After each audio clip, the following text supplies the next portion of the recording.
श्रुतिस्मृतिपुराणानाम् आलयं करुणालयं नमामि भगवत्पाद ಶಂಕರಂ ಲೋಕಶಂಕರಂ.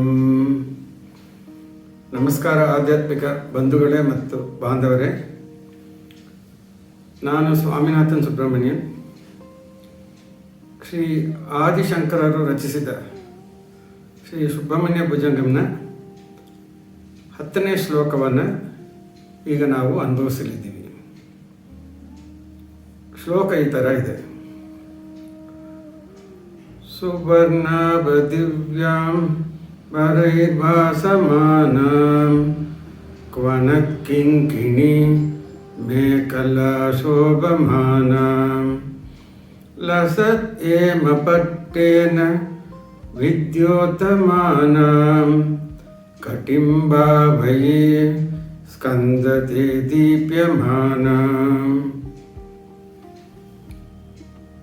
ಸ್ವರ್ಣ ಆಭ ದಿವ್ಯ ಅಂಬರೈ ಭಾಸಮಾನಂ ಕ್ವನತ್ ಕಿಂಕಿಣಿ ಮೇಖಲಾ ಶೋಭಮಾನಂ ಲಸತ್ ಹೇಮ ಪಟ್ಟೇನ ವಿದ್ಯೋತಮಾನಂ ಕಟಿಂ ಭಾವಯೇ ಸ್ಕಂದತೆ ದೀಪ್ಯಮಾನಂ.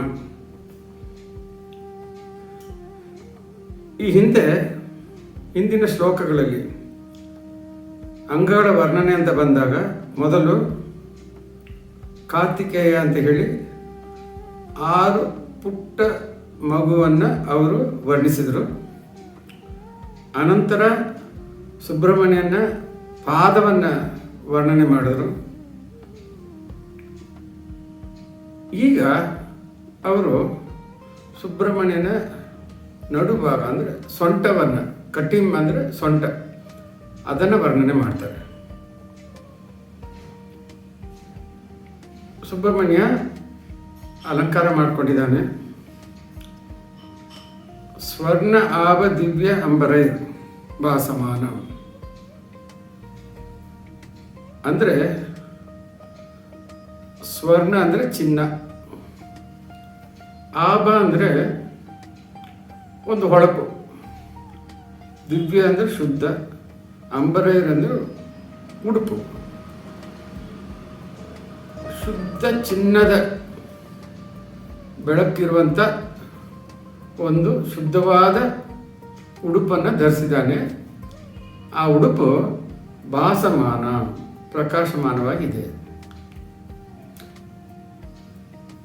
ಕ್ವಣತ್ ಕಿಂಕಿಣಿ, ಕ್ವಣತ್ ಅಂದರೆ ರಣತ್ ಅಂತ ಹಿಂದಿನ ಶ್ಲೋಕದಲ್ಲಿ ನೋಡಿದ್ವಲ್ಲ, ಅದೇ ಥರ ಶಬ್ದ ಮಾಡ್ತಿರುವಂಥ ಕಿಂಕಿಣಿ, ಸಣ್ಣ ಸಣ್ಣ ಗಂಟೆಗಳು ಕಟ್ಟಿರುವಂಥ ಮೇಖಲ ಅಂದರೆ ಒಡ್ಯಾಣ, ಅರೆಗೆ ಕಟ್ಕೊಳ್ಳುವಂಥದ್ದು.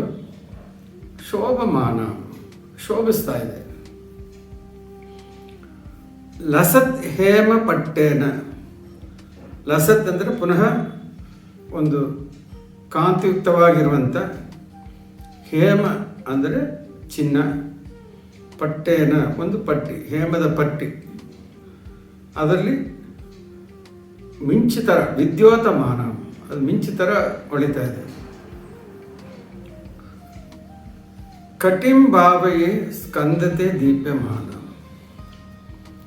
ಈ ಥರ ಅಲಂಕಾರವುಳ್ಳ ಕಟಿ ಪ್ರದೇಶವನ್ನು ನನ್ನ ಮನಸ್ಸಲ್ಲಿ ನೆಲೆಸಿ ಧ್ಯಾನ ಮಾಡಿ ಆ ಸ್ಕಂದನಿಗೆ ನಾನು ಬೇಡ್ಕೊಳ್ತಾ ಇದ್ದೀನಿ. ದೀಪ್ಯಮಾನ, ಪೂರ್ಣವಾಗಿ ಬೆಳಗುತ್ತಿದೆ. ಭಾಸಮಾನ, ಶೋಭಮಾನ, ವಿದ್ಯೋತಮಾನ, ದೀಪ್ಯಮಾನ, ಈ 4 ಪದಗಳು ಪ್ರಕಾಶವನ್ನು ಹೇಳುವಂಥದ್ದು, ಒಂದೇ ಅರ್ಥ ಕೊಡುವಂಥದ್ದು. ಆದರೆ ಅವೆಲ್ಲ ಒಂದೇ ಅಲ್ಲ. ಆದಿಶಂಕರರು ಏನು ಮಾಡಿದ್ದಾರೆ, ಈ ಪದಗಳನ್ನು ಒಂದು ಕ್ರಮಬದ್ಧವಾಗಿ ಪ್ರಯೋಗ ಮಾಡಿದ್ದಾರೆ. ಬಹಳ ಅದ್ಭುತವಾದ ಶ್ಲೋಕ ಇದು. ಈಗ ಆತ್ಮ ಸಾಕ್ಷಾತ್ಕಾರವನ್ನು ಹುಡುಕೊಂಡು ಹೊರಟಿದ್ದಾನೆ ಒಬ್ಬ. ಪ್ರಾರಂಭ ಮಾಡ್ತಾನೆ ಎಲ್ಲೋ. ಅದರ ಪ್ರಾರಂಭ ಮಾಡುವಾಗ ಅವನ ಪ್ರಗತಿಯ ಮಟ್ಟವನ್ನು ಏರುಮುಖವಾಗಿ ತೋರಿಸಿದ್ದಾರೆ. ಬಹಳ ಮನಸ್ಸಿಗೆ ಆನಂದ ಆಗುತ್ತೆ. ಇನ್ನೊಂದು ಇವರ ಶ್ಲೋಕಗಳಲ್ಲಿ ಏನು ವಿಶೇಷಪ್ಪ ಅಂದರೆ ಶಬ್ದ ಅಲಂಕಾರ ಮತ್ತು ಅರ್ಥ ಅಲಂಕಾರ ಬಹಳ, ಅಂದರೆ ಸಂಸ್ಕೃತ ಭಾಷೆಯ ಪದಗಳನ್ನು ಬಹಳ ಸುಲಭವಾಗಿ ಕಲಿಬೋದು. ಆದಿಶಂಕರರ ಶ್ಲೋಕವನ್ನು ದಿನನಿತ್ಯ ನಾವು ಪಾರಾಯಣ ಮಾಡಿದ್ರೆ ಸರ್. ಮೊದಲು ಭಾಸಮಾನ, ಸಾಮಾನ್ಯ ತೇಜಸ್ಸು, ಪ್ರಾರಂಭದ ತೇಜಸ್ಸು. ಆಧ್ಯಾತ್ಮಿಕ ಪ್ರಗತಿಯ ಕಡೆ ಒಬ್ಬ ಹೊರಟಿದ್ದಾನೆ, ಪ್ರಾರಂಭ ಮಟ್ಟದಲ್ಲಿದ್ದಾನೆ. ಶುದ್ಧ ಮನಸ್ಸಿನಿಂದ ಭಗವಂತನ ಧ್ಯಾನ ಮಾಡುತ್ತಾ ಸದ್ಗುಣಗಳು ಅವನ ಮೇಲ್ಮೈಗೆ ಬಂದಿರುವ ಸ್ಥಿತಿ. ಕೆಲವರು ನೋಡಿದ್ರೆ ನಮ್ಗೆ ಗೊತ್ತಾಗುತ್ತೆ ಅವರ ಹೊಳಪು ಹೇಗಿರುತ್ತೆ ಅಂದರೆ ಅದು ಒಂಥರ ಬಹಳ ದೈವಿಕವಾಗಿರುತ್ತೆ. ಇದು ಪ್ರಾರಂಭ ಸ್ಥಿತಿ ಅನ್ನೋದ್ರಿಂದ ಇದು ಭಾಸಮಾನ. ಮುಂದೆ ಏನಾಗುತ್ತೆ, ಈ ಆಧ್ಯಾತ್ಮಿಕ ಚಟುವಟಿಕೆಗಳು ಆಚರಣೆ ಮಾಡಿ ಮಾಡಿ ಮಾಡಿ ಇನ್ನು ಸದ್ಗುಣಗಳು ಏನಾಗುತ್ತೆ ಕೂಡಿ ದೇಹದಲ್ಲಿ ಒಂದು ಥರ ಕಳೆ ಬರುವಂಥ ಸ್ಥಿತಿ. ಕಳೆ ಅನ್ನೋಕ್ಕೆ ವಿರುದ್ಧವಾದ ಎರಡು ಅರ್ಥಗಳಿದೆ. ಬಯಲಿನಲ್ಲಿ ಕಳೆ ಕಿತ್ತೋದಂತಾರಲ್ಲ, ಇಲ್ಲಿ ಕಳೆ ಅಂದರೆ ಒಂದು ಥರ ನೋಡಿದ್ರೆ ನಮಸ್ಕಾರ ಮಾಡಬೇಕು ಅನ್ನುವಂಥ ಒಂದು ಶೋಭೆ. ಇದು ಶೋಭಮಾನ. ಅದಕ್ಕೆ ಎರಡನೇದು, ಮೆಟಲ್ನಲ್ಲಿ ಇದು ಎರಡನೇದು. ವಿದ್ಯೋತಮಾನ,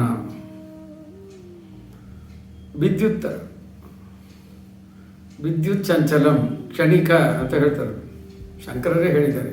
ವಿದ್ಯುತ್ ಚಂಚಲಂ ಆಯುಷ್ಯಂ ಅಂದರೆ ಒಂದು ಕ್ಷಣ ಅಷ್ಟೇ. ಆ ಮಿಂಚು ಥರ ಆಗುವಂಥ ಒಂದು ತೇಜಸ್ಸಿಗೆ ವಿದ್ಯೋತಮಾನ. ಆದರೆ ಅದು ಬಹಳ ತೀಕ್ಷ್ಣವಾದದ್ದು, ಅದರ ಪ್ರಭಾವ ಬೀರುವಂಥದ್ದು. ಅದಕ್ಕೆ ಮೂರನೇ ಸ್ಥಾನ. ದೀಪ್ಯಮಾನ, ಈಗ ಆತ್ಮ ಸಾಕ್ಷಾತ್ಕಾರ ನಡೀತಾ ಇದೆ, ಅಂತಿಮ ಘಟ್ಟಕ್ಕೆ ಬಂದಿದ್ದೀವಿ. ಆವಾಗ ಮೈಯಲ್ಲಿ ಒಂದು ತೇಜಸ್ಸು ಉಂಟಾಗುತ್ತೆ. ಅದಕ್ಕೆ ಅದನ್ನು 4ನೇ ಪದದಲ್ಲಿ ಸೇರಿಸಿದ್ದಾರೆ, ದೀಪ್ಯಮಾನ. ಯಾರ ಸಹಾಯವಿಲ್ಲದೆ, ಬೆಂಬಲ ಬೇಡದೆ ತಾನಾಗೇ ಬೆಳಗುವ ಸ್ವಯಂ ಜ್ಯೋತಿ ಸ್ಥಿತಿ ಅನ್ನೋದು ದೀಪ್ಯಮಾನ. ಸ್ಕಂದನ ಸೊಂಟದ ಭಾಗ ಈ ವಿವಿಧ ಅಲಂಕಾರಗಳಿಂದ ಶೋಭಿಸೋದನ್ನು ನೋಡಿ ನಮ್ಮ ಮನಸ್ಸಲ್ಲಿ ಕೂಡ ಏನಾಗುತ್ತೆ, ಆ ಪ್ರಕಾಶವನ್ನು ಇರಿಸಿದರೆ ಅಂತಿಮವಾಗಿ ನಮ್ಮ ಆತ್ಮಾತ್ಮನಾಗಿ ಬೆಳಗುತ್ತದೆ. ನಮ್ಮ ಆತ್ಮ ತಾನಾಗಿ ಪರಮಾತ್ಮ ಥರ ಆಗ್ಬಿಡ್ತದೆ. ಅಂದರೆ ಆತ್ಮ ಪರಮಾತ್ಮ ಒಂದೇ ಆಗುತ್ತೆ. ಈ ಅದ್ವೈತ ಸಿದ್ಧಾಂತಗಳು ಬಹಳ ಉಂಟು ಶಂಕರರ ಶ್ಲೋಕಗಳಲ್ಲಿ. ಆತ್ಮ ಬೇರೆ ಅಲ್ಲ, ಪರಮಾತ್ಮ ಬೇರೆ ಅಲ್ಲ ಅನ್ನೋದನ್ನು ಅಲ್ಲಲ್ಲಿ ಅವರು ನನಗೆ ನೆನಪು ಮಾಡ್ತಾ ಇರ್ತಾರೆ. ಈಗ ಇಡೀ ದೇಹ, ಮುಖ್ಯವಾಗಿ ನಡು ಪ್ರದೇಶ, ಈ ಥರ ಆಭರಣಗಳಿಂದ, ಉಡುಪುಗಳಿಂದ ಪ್ರಕಾಶಿಸ್ತಿರೋದ್ರಿಂದ ನಮ್ಮ ಕಣ್ಣಿಗೆ ಆ ಪ್ರಕಾಶದಲ್ಲಿ, ಮಹಾನ್ ಪ್ರಕಾಶದಲ್ಲಿ ಬೇರೆ ಏನೂ ನಮಗೆ ಕಾಣೋದಿಲ್ಲ. ಅಂದರೆ ಪರಮನ ಸ್ವರೂಪ ಒಂದೇ ನಮ್ಗೆ ಕಾಣೋದು. ಅದರಿಂದಾಗಿ ನಮ್ಮ ಒಂದು ಗಮನವೆಲ್ಲ ಪೂರ್ಣವಾಗಿ ಅಲ್ಲೇ ಇರುತ್ತೆ. ಅದರಂತೆ ಈ ಒಂದು ಕಟಿಂ ಭಾಗವನ್ನು ನಾವು ಧ್ಯಾನ ಮಾಡ್ತಾ ಇದ್ರೆ, ಸಾಮಾನ್ಯವಾಗಿ ಆ ಮೂರ್ತಿಗಳೆಲ್ಲ ನೋಡಿದ್ರೆ ಸೊಂಟದ ಮೇಲೆ ಕೈ ಇಟ್ಕೊಂಡಿರ್ತಾರೆ. ಅಂದರೆ ಅದರ ಅರ್ಥ ಏನಪ್ಪ ಅಂದರೆ ಆ ಕರ ನಮ್ಗೆ ಸಹಾಯ ಮಾಡ್ತದಂತೆ. ಏನಕ್ಕೆ ಯಾವ ಥರ ಸಹಾಯ ಮಾಡ್ತದೆ ಅಂದರೆ, ಸೊಂಟದ ಕೆಳಗಡೆ ಇರುವಂಥ ಮೂಲಾಧಾರ ಚಕ್ರದಿಂದ ನಮ್ಮ ಶಕ್ತಿಯನ್ನು ಹೃದಯ ಭಾಗಕ್ಕೆ ಅಂದರೆ ಅನಾಹತ ಚಕ್ರಕ್ಕೆ ಕೊಂಡೊಯ್ಯಲು ಈ ಒಂದು ಶ್ಲೋಕ ಬಹಳ ಉಪಯೋಗ ಆಗುತ್ತೆ. ಆಮೇಲೆ ಆ ಒಂದು ಸ್ಥಿತಿಗೆ ಬಂದ ಮೇಲೆ ಮುಂದೆ